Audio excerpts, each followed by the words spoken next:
దేవుడు 5 పంచభూతాలను సృష్టించాడు. గాలి, నీరు, నిప్పు, భూమి, ఆకాశాన్ని. అవి సృష్టించిన తర్వాత వాటికి అధిపతులను, అమ్మా నాన్నలను సృష్టించాడు. దేవుడు ఎక్కడో లేడు. కనిపించనటువంటి దూరం వెళ్ళిపోయి వెతుకుతున్నావు. కానీ దేవుడు నీ హృదయంలోనే ఉన్నాడు.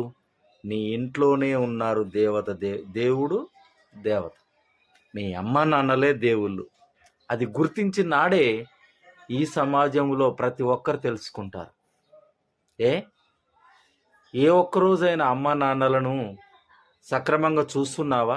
చూసే వారికి, అమ్మ నాన్నలను మంచిగా చూసేవారికి మీ పాద నమస్కారాలు మీకోసం. ఎవరైతే అమ్మ నాన్నలను అనాథాశ్రమాలలో వేసి, ఆ వృద్ధాశ్రమాలలో వేసి ఎక్కడో వెతుకుతున్నావేమో, కానీ ఎక్కడ దొరకరు. నీ ఇంట్లోనే ఉన్నారు, నీలోనే ఉన్నారు.